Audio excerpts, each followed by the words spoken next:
কোনো অমুসলিম বিধর্মী যদি সালাম করে কোনো মুসলিমকে, তবে তার সালামের উত্তর দেওয়া শরীয়তে কি?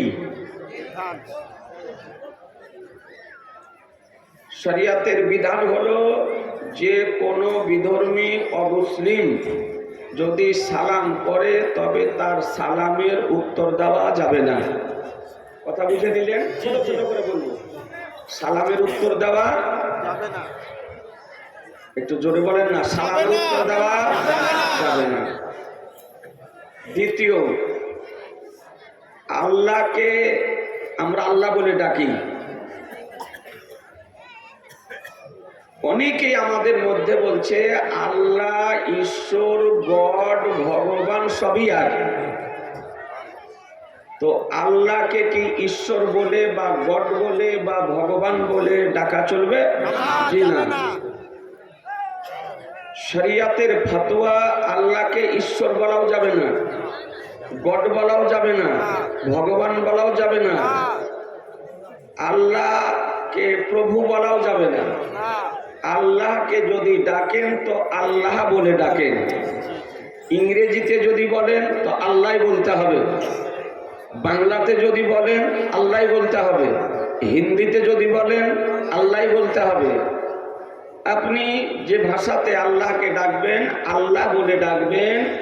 আল্লাহর জন্য গড, ঈশ্বর, তারপরে ভগবান, প্রভু, পরমেশ্বর এ সমস্ত শব্দ ব্যবহার করা নাজায়েজ ও হারাম। এ সমস্ত শব্দ ব্যবহার করা যাবে না। মনে থাকবে? জি, মনে থাকবে। তৃতীয়, কোন ব্যক্তি যদি মুসলিমের কর্ম করে, কোন ব্যক্তি ইসলাম ধর্মের কর্ম করলো, ধরুন নামাজ পড়লো, হজ করলো, যাকাত দিল, নেক কাজ করলো, ভালো কাজ করলো, কিন্তু তার মধ্যে যদি আপনার ঈমান না থাকে তাহলে তাকে মুসলমান বলা যাবে? জি না। যদি তার মধ্যে ঈমান না থাকে তবে তাকে মুসলমান বলা যাবে না। মুসলিম কর্ম করলেই মুসলমান হয় না। মুসলমান মুমিন কাকে বলে? লা ইলাহা ইল্লাল্লাহু মুহাম্মাদুর রাসূলুল্লাহ সাল্লাল্লাহু তাআলা আলাইহি ওয়াসাল্লাম। আল্লাহ ব্যতিরেকে অন্য কোনো মাবুদ নেই, উপাস্য নেই। আর মুহাম্মদ সাল্লাল্লাহু আলাইহি সাল্লাম আল্লাহর রাসূল।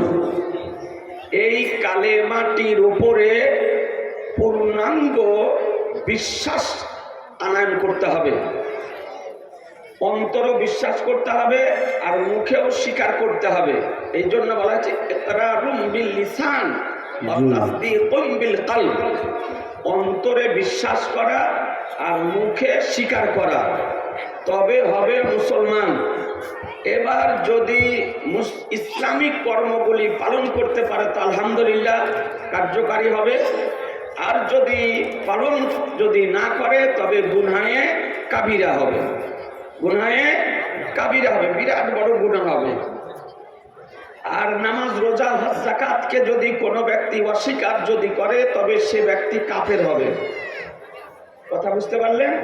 অস্বীকার যদি করে, তার ফরজিয়াতকে অস্বীকার করলে কাফির হবে। আর ফরজ স্বীকার করে আমল যদি না করে তবে গুনাহে কাবিরা হবে। মশলা বুঝতে অসুবিধা হলো? আর একটি মশলা শুনুন, যে আমার মহানবী সাল্লাল্লাহু তাআলা আলাইহি সাল্লাম মক্কা শরীফ থেকে যে হিজরত করেছিলেন, এটা নিজের ইচ্ছায় না আল্লাহর নির্দেশে? কথা বলতে হবে, আল্লাহর নির্দেশে। কোন কাফেরের ভয়ে নয়, কোন কাফেরের ডরে নয়। নবী সাল্লাল্লাহু তাআলা আলাইহি সাল্লাম নবিয়ান মক্কাতুল মুকাররমাতে আসলেন। 40 বছর বয়সে নবীর উপরে সর্বপ্রথম হীরা গুহাতে ওহী অবতীর্ণ হয়। নবী আমার 40 বছর বয়সে নবুয়ত ঘোষণা করেন, প্রকাশ করেন। এরপর 13টি বছর নবী আমার মক্কাতুল মুকাররমাতে ছিলেন। কত বছর? 13 বছর। তাহলে 40 আর 13তে কত হয়? 53 বছর। এই 53 বছর নবী আমার মক্কা শরীফে ছিলেন। আল্লাহর নির্দেশে, আল্লাহর হুকুমে, আল্লাহর আদেশে নবী আমার মক্কা শরীফ থেকে হিজরত করে মদিনা শরীফ গিয়েছিলেন। কথা বোঝা গেল? এবার কেউ যদি বলে যে নবী পালিয়ে গিয়েছিল কাফেরের ভয়ে, তাহলে ভুল হবে না? হবে না? এই নবীর জন্য পালিয়ে যাওয়ার শব্দটা ব্যবহার করা যাবে না, যাবে না। আজি জানে মোহতারাম, নিজে নিজে কি নবী সরে গিয়েছিলেন? না, নিজে নিজেও নবী সরে যাননি। আল্লাহ তাআলা নবীকে হুকুম করেন, আর আল্লাহর নির্দেশে নবী আমার জন্মভূমি, আগমন ভূমি মক্কাতুল মুকাররমা ত্যাগ করে মদিনাতুল মুনাওয়ারায় গিয়ে অবস্থান করেন। কথা বোঝা গেল? ব্রাদারান ইসলাম,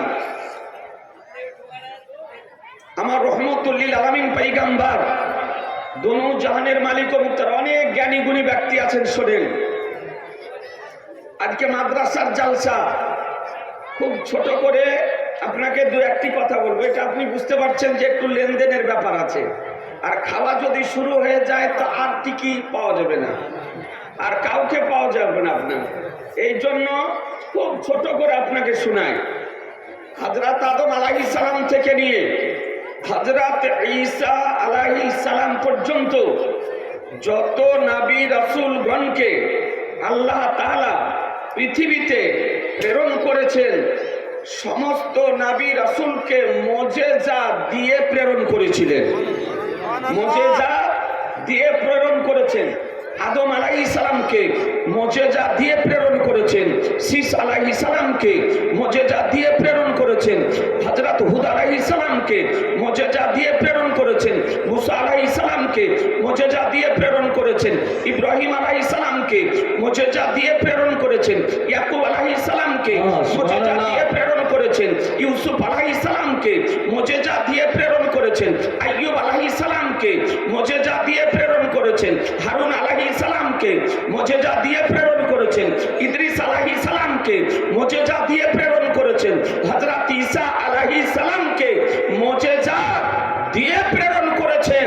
আর আমাদের নবী, মহানবী, আনিসে কাসা, সৈয়দে কাউন মাকা, সুবহানাল্লাহ, বেসাহারুকে সাহারা, বেচারুকে চারা, গরিবুকে হামি, ইয়াতুমুকে বলি, শাফিউল মুজনবিন, রাহমাতুল লিল আলামিন, নবীকে মুজিজা করে পৃথিবীতে পাঠিয়েছেন।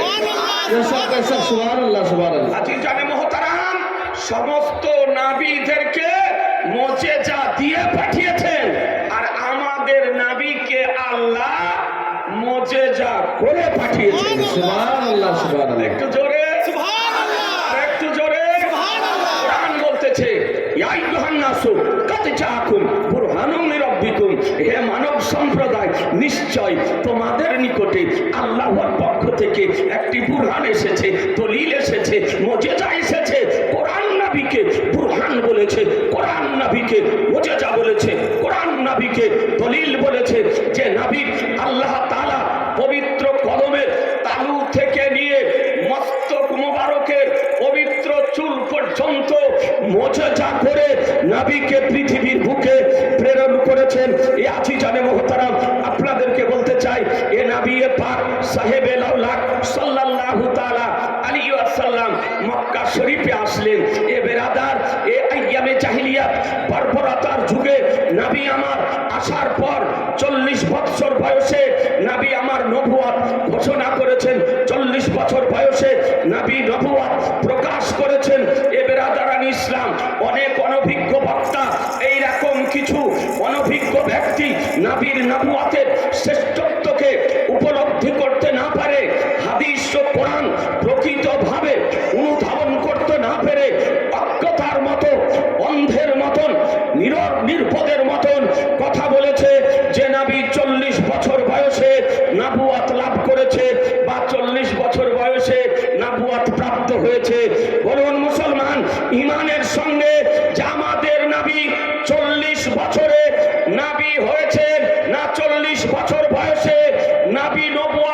প্রকাশ করেছেন। একটু জোরে বলতে হবে, নবী আমার নবুয়ত প্রকাশ করেছেন। নবী হয়ে পৃথিবীতে এসেছেন। পৃথিবীর জন্মের পূর্বে নবী ছিলেন, আকাশের জন্মের পূর্বে নবী ছিলেন, জান্নাত ও জাহান্নাম তৈরির পূর্বে নবী ছিলেন, খেচর ও ভুজর সৃষ্টির পূর্বে নবী ছিলেন, জিন মানব তৈরির পূর্বে নবী ছিলেন। এক কথায় সৃষ্টির পূর্বে আল্লাহ তাআলা আমাদের নবীকে নবী করে তৈরি করেছিলেন।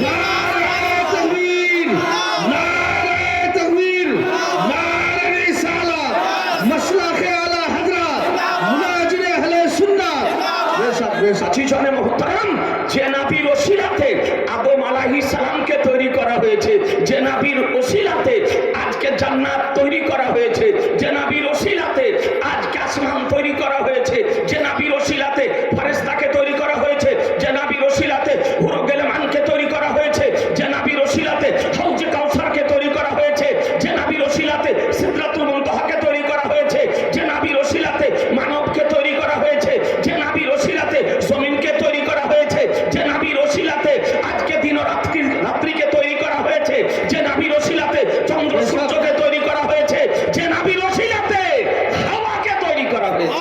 সুবহানাল্লাহ, সুবহানাল্লাহ। নবীর ওসিলাতে আল্লাহ বিশ্ব জগৎকে তৈরি করেছেন। এ নবী পাক সাহেবে লাউলাক সাল্লাল্লাহু তাআলা আলাইহি ওয়াসাল্লাম মক্কা শরীফের সরজমিনে 40 বছর বয়স পর্যন্ত নবুয়তকে গোপন রেখেছিলেন। এ বেরাদারা, আল্লাহর নির্দেশে 40 বছর বয়সে নবী আমার নবুয়ত ওপেন করলেন, ঘোষণা করলেন, প্রকাশ করলেন। লা ইলাহা ইল্লাল্লাহু মুহাম্মাদুর রাসূলুল্লাহ সাল্লাল্লাহু আলাইহি ওয়াসাল্লামের একাত্মবাদের প্রচার আরম্ভ করলেন। এ বেরাদার, আজকে সেই সময়ের যারা আপনার কাফির ছিল তাদের ব্রেন খারাপ হলো, মস্তিষ্কের বিকৃতি ঘটলো। এ বেরাদার, তাদের মাথা খারাপ হলো। তারা চিন্তা করলো এতদিন পর্যন্ত আমাদেরকে কেউ কিছু বলেনি, এ বলতেছে প্রতিমার পূজা চলবে না, মূর্তির পূজা চলবে না, একমাত্র আল্লাহর ইবাদত করতে হবে। এ বেরাদার, তখন সেই সময় কাফিরদের লিডার ছিল, তার নাম ছিল আবু জাহাল। কি নাম বললাম? এই জোরে বলেন, কি নাম? আবু জাহাল। এ বেরাদারান ইসলাম বহু রকমের অত্যাচার করে দেখলো, আঘাত করে দেখলো, আগ্রাসন চালিয়ে দেখলো, অত্যাচার করে দেখলো, বহু কিছু করার পর এ বেরাদারান ইসলাম কালেমার উচ্চারণ বন্ধ করা আবু জাহালের পক্ষে সম্ভব হয়নি। আজকে বেরাদারান ইসলাম, ইসলামের প্রচার আজকে বন্ধ করা সম্ভব হয়নি, দিনের প্রচার করা বন্ধ করা সম্ভব হয়নি। এহেন অবস্থাতে আবু জাহাল চিন্তা ভাবনা করে আজকে উচ্চাঙ্গের যারা শীর্ষ স্থানের কাফির যারা ছিল তাদেরকে একটি মিটিং আহ্বান করলো, তাদেরকে একটা জায়গাতে একত্রিত করলো। খুব সংক্ষিপ্ত আকারে আপনাদেরকে একটু বোঝানোর চেষ্টা করতেছি। বেরাদার, নবী কার নাম আজকাল কিছু ভুইফোর আগাছা এইরকম নির্বোধ অশিক্ষিত আজকে মূর্খ বক্তা বেরিয়েছে সোশ্যাল মিডিয়াতে। এ বেরাদারান ইসলাম, আজকে বুখারী, মুসলিম, তিরমিজি, আবু দাউদ, নাসাই, ইবনে মাজাহ হাদিসের একটি নাহারবির হাদিস, একটি তো দূরের কথা, এক লাইন পড়ার যোগ্যতা রাখে না, অথচ নবীর বিরুদ্ধে বলতেছে মুসলমান। বেশক হক है। আজি জানে মহতারাম, আপনাদেরকে বলতে চাই, আপনাদেরকে একটু বুঝতে হবে, নবীকে নিয়ে আজকে সমালোচনা করতেছে, নবীর ব্যক্তিত্ব সম্পর্কে কুরুচিকর মন্তব্য করতেছে, নবীর মহান ব্যক্তিত্ব সম্পর্কে অশালীন মন্তব্য করতেছে। জেনে নিবেন মুসলমান, যারা নবীর ব্যক্তিত্বের উপরে আঙ্গুল উঠায়, যারা নবীর ব্যক্তিত্বকে নিয়ে সমালোচনা করে, যারা নবীর ব্যক্তিত্বের বিরুদ্ধে বলে, যারা নবীর ব্যক্তিত্ব সম্পর্কে অশালীন মন্তব্য করে, যারা নবীর ব্যক্তিত্ব সম্পর্কে কুরুচিকর মন্তব্য করে, কসম খোদার তারা আপনার মুসলমান নয়। মুসলমান বেশক হক है, বেশক মুসলমান নয়। এ বেরাদার, তারা ইহুদি খ্রিস্টানদের দালাল। বেশক তারা ইহুদি খ্রিস্টানদের দালাল। ইহুদি খ্রিস্টানদের দালাল। এরা হলো আবু জাহালের দলের লোক, এরা জাহালের দলের লোক। আপনাদের আমাদেরকে বুঝতে হবে এ বেরাদার, আজকে নাবিয়ে পাক সাহেবে লাউলাকে আজকে বিরুদ্ধে মিটিং আহ্বান করলো। তার নাম কি? আবু জাহাল। আবু জাহালের একজন দোস্ত ছিল, একজন বন্ধু ছিল ইয়ামানে, আজকে তার নাম হাবিব ইয়ামিনী। এ বেরাদার হাবিব ইবনে মালিক, তার নাম ছিল হাবিব ইবনে মালিক।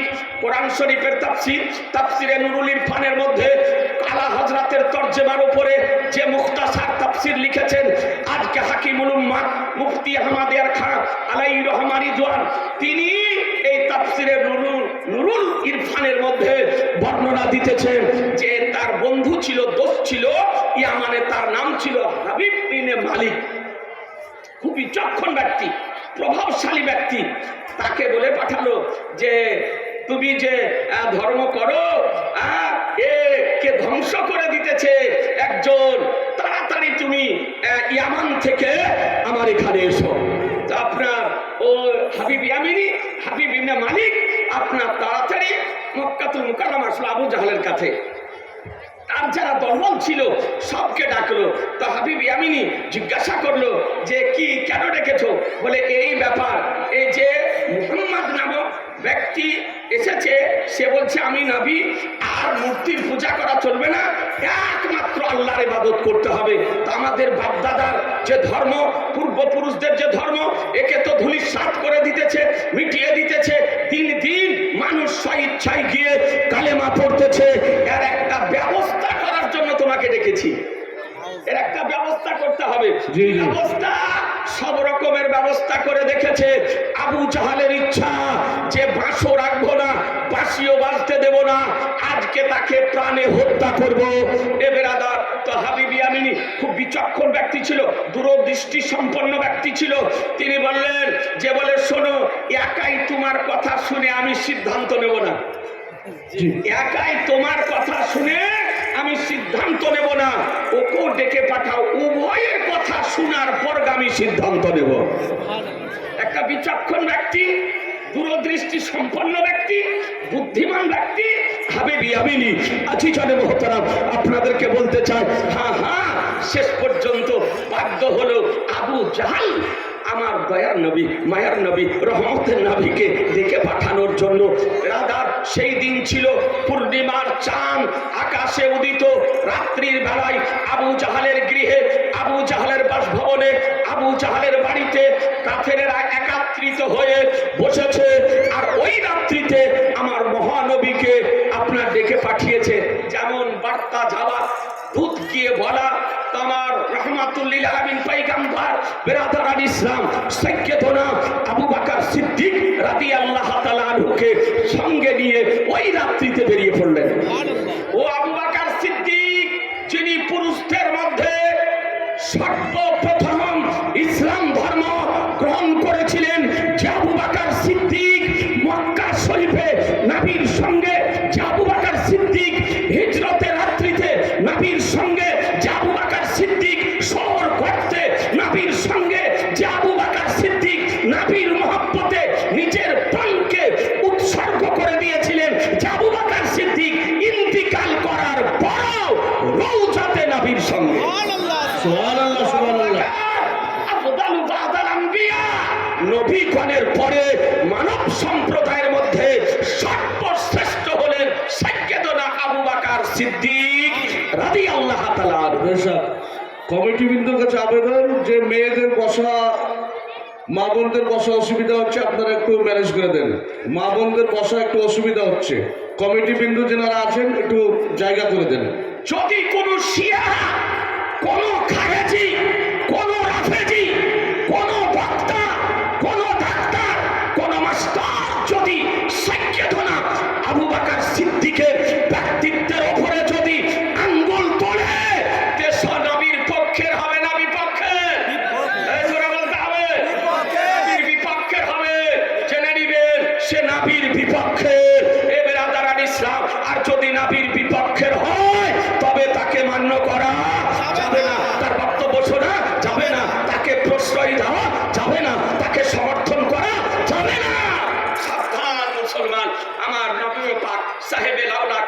আগুন ফুটে আবু জাহালের দুধ গিয়ে বলা নবী আমার রেডি হয়ে গিয়েছেন।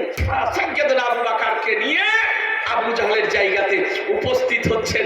এ বেরাদারান ইসলাম, নবী তো আমার দেখতেছেন, সব দেখতেছেন, নবুয়াতের দৃষ্টিতে নবী আমার দেখতেছেন। কারণ ও নবী নিকটও যেমন দেখেন, দূরেও তেমন দেখেন, কাছে যেমন দেখেন, দূরেও তেমন দেখেন, মাটির ওপরে যেমন দেখেন, মাটির নিচেও তেমন দেখেন, আজকে রাতে যেমন দেখেন, দিবালোকেও তেমন দেখেন, সামনে যেমন দেখেন, পিছনেও তেমন দেখেন, ডানে যেমন দেখেন, বামেও তেমন দেখেন। যে নবী মুস্তাফা জমিনে দাঁড়িয়ে সপ্তম আকাশকে দেখতে পান, যে নবী মুস্তাফা জমিনে দাঁড়িয়ে জান্নাতকে দেখতে পান, যে নবী মুস্তাফা জমিনে দাঁড়িয়ে জাহান্নামকে দেখতে পান, যে নবী মুস্তাফা জমিনে দাঁড়িয়ে সিদরাতুল মুনতাহাকে দেখতে পান, যে নবী আমার জমিনে দাঁড়িয়ে আজকে লৌহে কলমকে দেখতে পান, যে নবী মুস্তাফা জমিনে দাঁড়িয়ে আরশে লাহিকে দেখতে পান, যে নবী মুস্তাফা জমিনে দাঁড়িয়ে কসম খোদা সৃষ্টি জগৎকে দেখতে পান।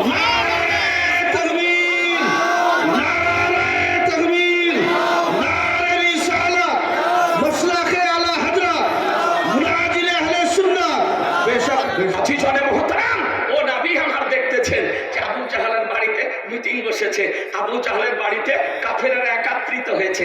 যখন নবীকে ডাকতে এসেছে তো আপনার লিখতেছে ওই কাফের যারা তারা নিজেদের মধ্যে একটা পরামর্শ করে দু চারটা করে প্রশ্ন ঠিক করেছে নবীকে আমার অপমানিত করার জন্য, নবীকে আমার লাঞ্ছিত করার জন্য।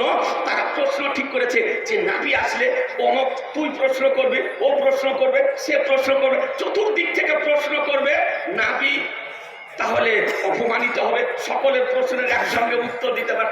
বদমাশদের বদমাশি দেখেন, যে বদমাশদের বদমাশি দেখেন। এ আছি জানে মহতারা নবী আমার যেতেছে না আজকে বেরাদার, নবী যেমন উপস্থিত হওয়া, খুব সংক্ষিপ্ত আকারে বলছি, নবী যেমন উপস্থিত হওয়া বেরাদার সকলের বাক শক্তি বন্ধ হয়ে গিয়েছে। প্রশ্ন বেরেনে নেই, সব ভুলে গিয়েছে, কথা বলতে পারে না। প্রশ্ন করা তো দূরের কথা, কথা বলতে পারে না। এ হলো আমার নবীর নবুয়তের মুজিজা। এ বেরাদার আবু জাহাল চুপ, আবু লাহাব চুপ, এ বেরাদার ওলীদ ইবনে মুগীরা চুপ, এ বেরাদার সব কাফেরদের জবান বন্ধ হয়ে গেছে, আর কেউ জবান খুলতে পারে না। সুবহানাল্লাহ, সুবহানাল্লাহ। ফ্যাল করে চোখ বের করে আমার দয়ার নবী, মায়ের নবী, রহমতের নবী, নবীর দিকে দেখতেছে। আমার দয়ার নবী উপস্থিত হয়ে দেখে সব সান্নাটা ছেয়ে গিয়েছে, চুপচাপ নিঃশব্দ, সভাতে কোনো শব্দ নেই, কেউ কোনো কথা বলতে পারে না। তোমার রহমতুল্লিল আলামিন পয়গম্বর, আলিমে মাকানা ওয়া মা ইয়াকুনের সংবাদদাতা পয়গম্বর নবী বলেন, হাবিবি আমিনি কেন ডেকেছো? আরেকটু জোরে, আরেকটু চিৎকার। নবী আমার বলছেন যে হাবিব ইয়ামানি আমাকে কেন ডেকেছো? তা হাবিব ইয়ামানি বলছে, দেখুন আপনি বলে নবী, আপনি নবুয়া প্রকাশ করতেছেন? বলে হ্যাঁ। তো বলে আপনি নবী যদি হন তাহলে আপনার দ্বারাতে কোনো মুজিজা প্রকাশিত হবে। ও জ্ঞানী লোক ছিল, হাবিবে আনু জানতো নবী যদি হয় তার দ্বারাতে মুজিজা প্রকাশিত হবে। তো বলে আপনি নবী যদি হন তাহলে আপনার দ্বারাতে মুজিজা প্রকাশিত হবে। বলে হ্যাঁ। তো বলে একটি মুজিজা দেখান। তো আমার দয়ার নবী, মায়ের নবী, রহমতের নবী বলেন, হাবিবি আমিনি আমার পক্ষ থেকে আমি দেখাবো না, তুমি কি দেখতে চাই তা বলো। আমি আমার পক্ষ থেকে দেখাবো না, তুমি কি দেখতে চাও তাই বলো, তাই দেখাবো। কোরআন বলতেছে, হে মানব সম্প্রদায়, নিশ্চয়ই তোমাদের নিকটে আল্লাহর পক্ষ হতে একটি মুজিজা এসেছে, দলিল এসেছে। এ বেরাদারান ইসলাম, যে নবীর কবজাতে চন্দ্র সূর্যকে আল্লাহ করে দিয়েছে, যে নবীর কবজাতে আল্লাহ জমিন ও আসমানকে করে দিয়েছে। হাবিবি আমিনি চিন্তা করলো কি মুজিজা দেখতে চাই। পূর্ণিমার চাঁদ আকাশে উদিত হয়েছে, চৌধুরী রাতের চাঁদ অর্থাৎ 13 তারিখ দিবাগত 14 তারিখের রাত্রিতে চাঁদ আকাশে চাঁদানি নিয়ে উদিত হয়ে রয়েছে। হাবিব ইয়ামিনী বলতেছে এই চাঁদটিকে দুই ভাগে বিভক্ত করে দে। সুবহানাল্লাহ বেশা। এ ভাই চাঁদ কোথায়? এ জোরে বলেন চাঁদ কোথায়? আকাশে। আকাশের মধ্যে না আকাশের বাইরে? ভালো করে শোনেন, আজ মাদ্রাসার জালসা। আকাশের মধ্যে নয়, আকাশের বাইরে। প্রথম আকাশের নিচে চাঁদ ঝুলন্ত অবস্থাতে আছে। চাঁদ ঝুলন্ত অবস্থাতে আছে। বিজ্ঞান আজকে বলেছে চাঁদের কোনো নিজস্ব আলো নেই, সূর্যের আলোতে আলোকিত হয়। এর বহু পূর্বে ইসলাম বলেছে চাঁদ প্রথম আকাশের নিচে ঝুলন্ত অবস্থাতে আছে, আর সূর্যের আলোতে চাঁদ আলোকিত হয়। এ বেরাদারান ইসলাম, সুতরাং চাঁদে যাওয়া সম্ভব না অসম্ভব? ইসলাম কি বলে, ইসলামের ল কি বলে, ইসলামের থিওরি কি বলে? তো আহলুস সুন্নাত ওয়াল জামাতের বিজ্ঞ উলামায়ে কেরামগণ, হাদিস বিশারদগণ, ফিকহ ছাত্রবিদগণ তারা আপনার ফতোয়া প্রদান করেছেন যে চাঁদ আকাশের নিচে ঝুলন্ত অবস্থাতে আছে। সুতরাং এ মহাশূন্যে আকাশের নিচে কোনো মানুষ যেতে পারে, যাওয়া সম্ভব। তবে কে গিয়েছে কে জানি তা আপনাকে বলতে পারবো না। কিয়ামতের পূর্বে কোন যন্ত্রের সাহায্যে কোনো মানুষ চাঁদে যেতে পারে। মশলা বুঝতে পারলেন? কিন্তু আপনাকে এটা আমি বলতে পারবো না যে কে গিয়েছে কে যায়নি। চাঁদের কি অবস্থা এটা আপনাকে জানাতেছি। তো বেরাদারান ইসলাম, সূর্যের আলোতে আলোকিত, আর সূর্য আকাশের মধ্যে আছে। সূর্য এই যে জ্বলন্ত পিণ্ড আকাশের মধ্যে আছে, আর চাঁদ আকাশের নিচে ঝুলন্ত অবস্থায় আছে। এই ভারতবর্ষে একটি মশলা জিজ্ঞাসা করা হয়েছে, বলে হুজুর চাঁদে মাটি দেওয়া, কবর দেওয়া যায় কিনা না যায়? বলবো মশলাটা?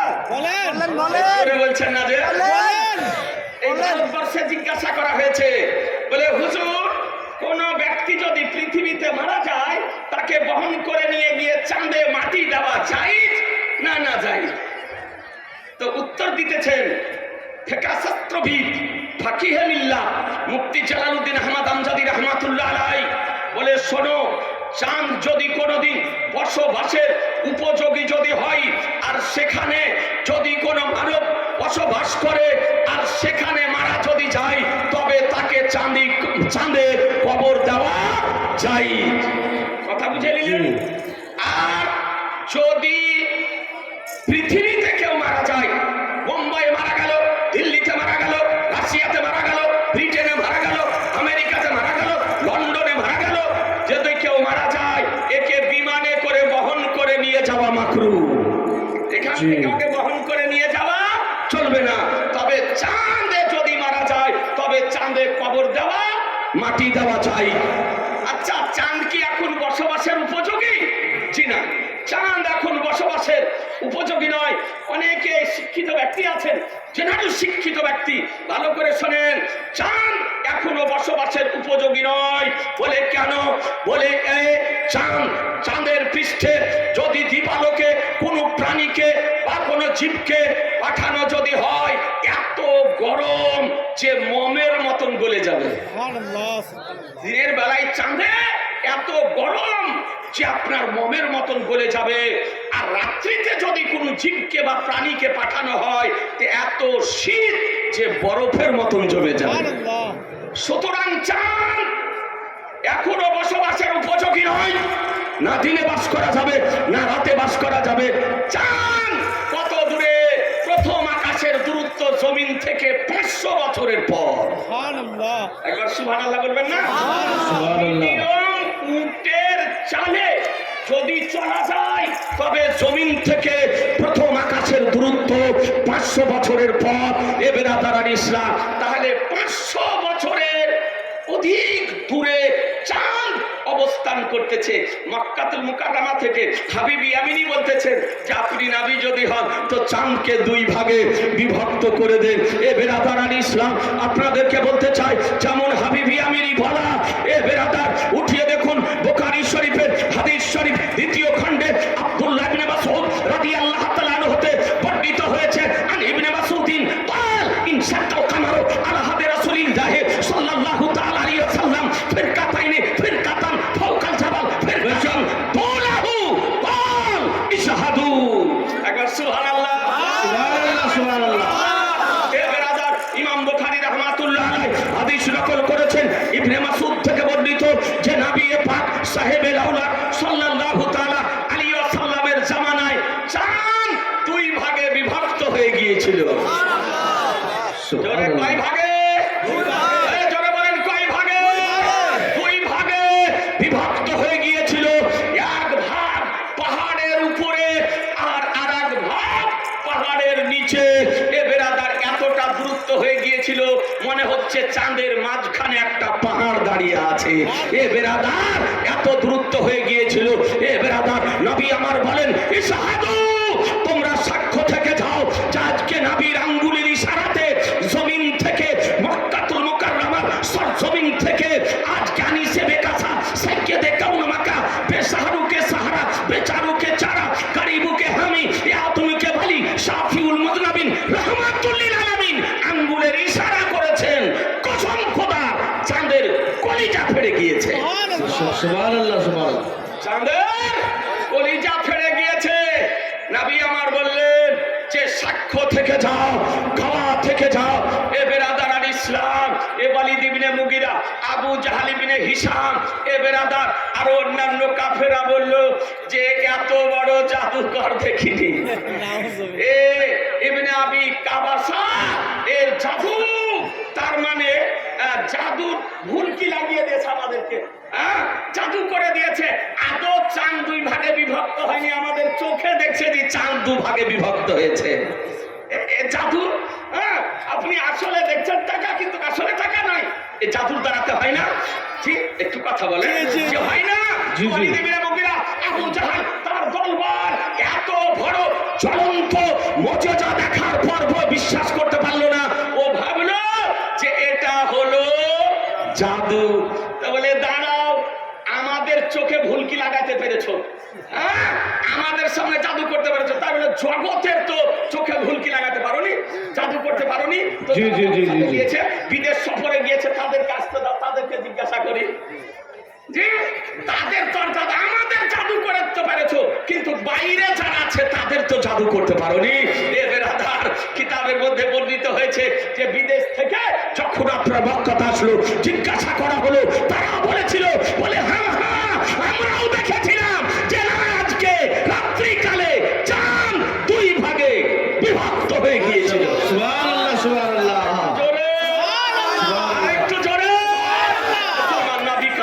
पैगंबर का नाम रसूल का नाम जे पैगंबर जमीने दाঁড়িয়ে আজকে আকাশের চাঁদকে যদি ইশারা করে দেন কসম খোদার সঙ্গে সঙ্গে চাঁদ দুই ভাগে বিভক্ত হয়ে যায়।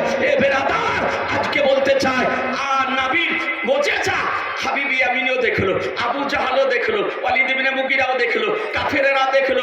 এ বেরাদার দেখে তাকিয়ে থেকে গেল, আশ্চর্য হলো। এ বেরাদার হাবিবি আমিনী দিকে লক্ষ্য করে নবী আমার বলতেছেন হাবিবি আমিনী দেখলে আজকে চাঁদ দুই ভাগে বিভক্ত হয়েছে? বলে হ্যাঁ দেখলাম দুই ভাগে চাঁদ বিভক্ত হয়েছে। নবী আমার জালালিতে চলে এসেছেন। নবী আমার জালালিতে আসার বলেন বলে শোনো আর একটি কথা শোনো, তোমার মনের কথা শোনো, তোমার দিলের কথা শোনো, তোমার গোপন কথা শোনো, তোমার বাড়ির কথা শোনো, তোমার ঘরের কথা শোনো, তোমার আজকে গৃহের কথা শোনো।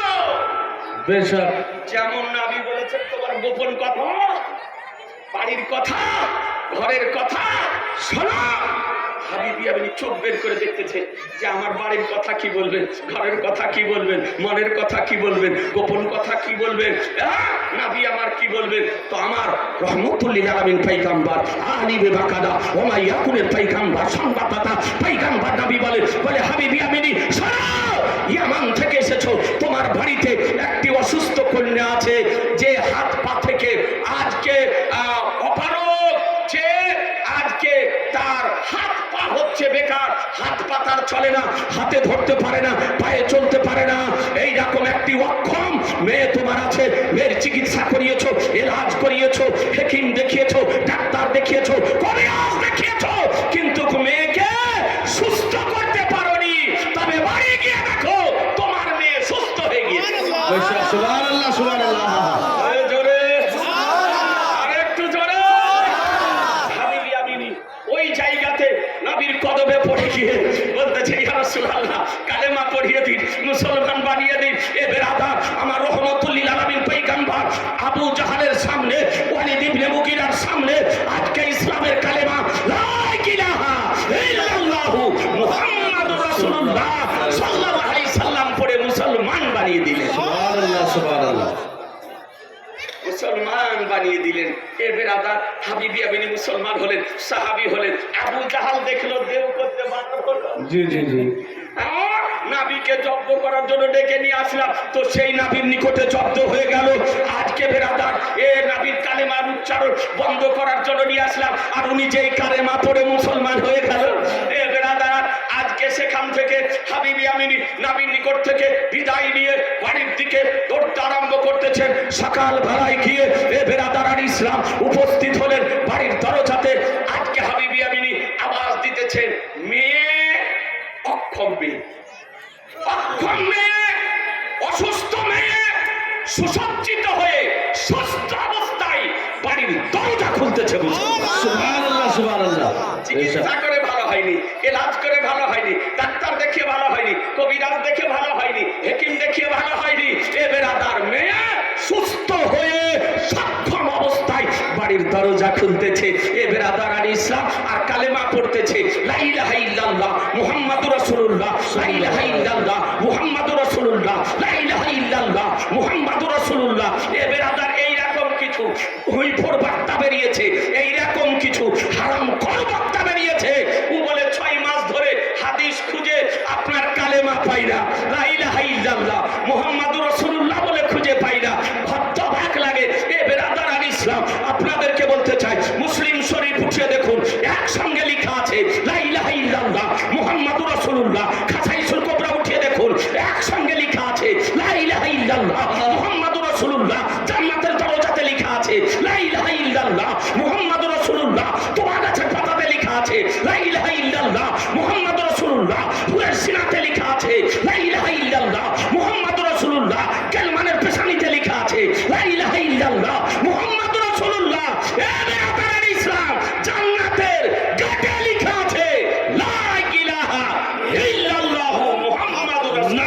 নারায়ে তাকবীর, নারায়ে তাকবীর, নারে রিসালাত, মাসলাকে আলা হযরত, মুনাজির আহলে সুন্নাত। বেশক আছি জনে মহতারাম, আপনাদেরকে বলতে চাই, হ্যাঁ হ্যাঁ, বাপ আজকে বিটির কালেমা পড়া দেখে এ বেরাদার আজকে চোখ দিয়ে জল ঝরতে আরম্ভ করেছে। আপনারা আমরা জানি, একটা চরম দুঃখে দুঃখিত হলে চোখ দিয়ে জল ঝরে, চরম আনন্দে আনন্দিত হলে চোখ দিয়ে জল ঝরে। কিন্তু আজকে হাবিবি আমিনি চরম আনন্দিত হয়েছে অসুস্থ মেয়ের সুস্থ হওয়া দেখে। আজকে হাবিবি আমিনি বেটিকে ধরে বলতেছে, বলে বেটি তুমি সুস্থ কেমন করে হলে? বেটি ডাক্তার দেখিয়েছি, কবিরাজ দেখিয়েছি, হেকিম দেখিয়েছি, চিকিৎসা করিয়েছি, তোমাকে সুস্থ করতে পারিনি। তবে বেটি সুস্থ কেমন করে হলে? তোমাকে অসুস্থ রেখে গেলাম, আর মুহূর্তের মধ্যে সুস্থ কেমন করে হলে? বলে আব্বাজান, রাত্রিকালে একজন নূরময়, জ্যোতির্ময়, আলোকময়, উজ্জ্বলময় মহামানব আসার পর বলতেছেন, এ হাবিবি আমিনীর কন্যা, তোমার পিতা মক্কাতে কালেমা পড়ে মুসলমান হয়ে গেছে, তুমি